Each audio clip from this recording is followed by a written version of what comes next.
Mr. Toastmaster, gentlemen, Alexander Pope.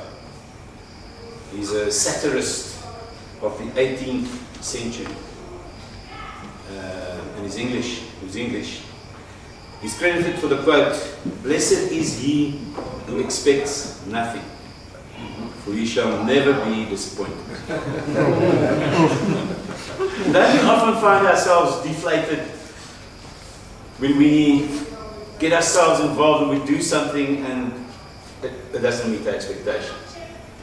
And the absurdity of it all is that we knowingly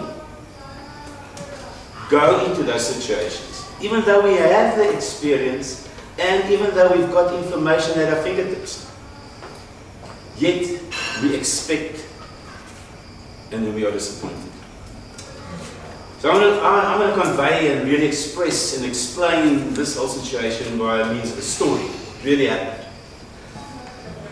We were 5 friends way back and decided to go on an excursion. Rectification, to go on a cruise, ship cruise. A Mediterranean cruise. It was the engineer, the vet, the chemist, the restaurateur, and obviously the bank manager. We all got together and we said we're going to do this cruise. We decided to go a little bit earlier. The cruise started in Spain, being the Mediterranean. We decided, we have to fly there anyway, so let's go a few days earlier and capitalize on the fact that we've already had to spend that money and then we can see a bit of Spain. We checked into a hotel in Valencia, and as you know, we were armed to the teeth with brochures of excursions. And what did we do as South Africans? We decided to go on a safari, of all things. And now you may ask why. And it's all about the efficiency and the effectiveness of those brochures. I mean, the restaurateur was looking forward to the refreshments. The engineer, what really caught his fancy was the fact there's going to be highly technological vehicles, brand spanking new, that we're going to be doing a safari. The chemist, he was just happy that he's going to be out in the sun and he'll be able to utilize the 5 liters of sunscreen he brought along. Who did I miss? Oh yes, the veterinarian. He was impressed. His expectation was to see indigenous animals in Spain.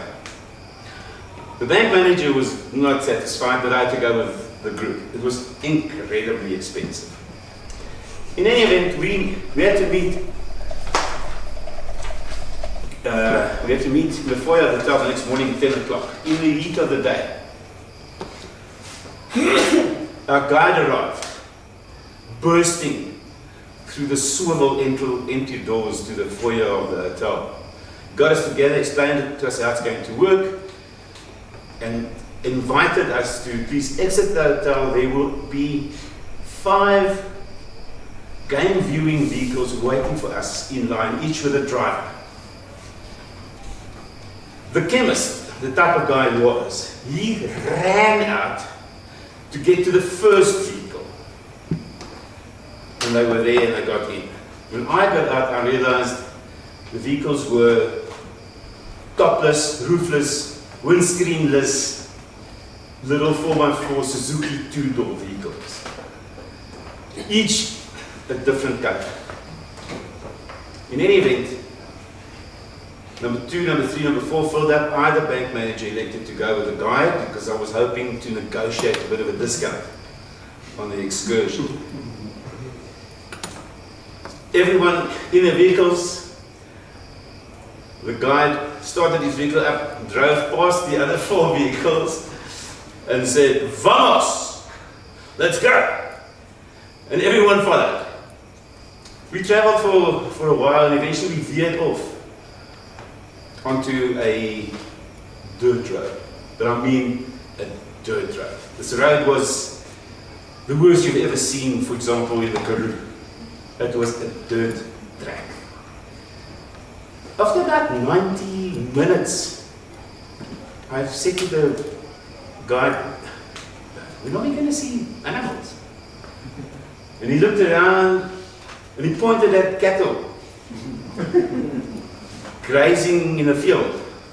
And he said, sorry, my Spanish isn't that good. He said, vaca, cow. Okay. 30 minutes later, we came to a standstill in a sandstorm. And everyone piled up behind us and all the vehicles stopped. And everyone was looking to see, we must have seen an animal. And the guide pointed in direction and he said, conejo, rabbit. Any event, it was amazing. Expectations really were met.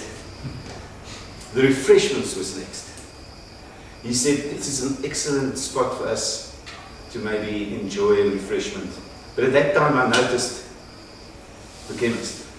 It looked like he was coming out of a spa and he was doing a facial because he was covered with a sunscreen and it was like a mud paste on his face. You just saw his two eyes sticking up. And then he said, refreshments? We all said yes. And that's when I knew he was a bodybuilder. Because he said, we've come from there to here. I showed you some big animals and a little one. So please line up here. And from out of nowhere, he produced a detergent bottle that's got like a gun on it. You put the handy Andy in there. But his was filled with wine. And he went down the road. Open up.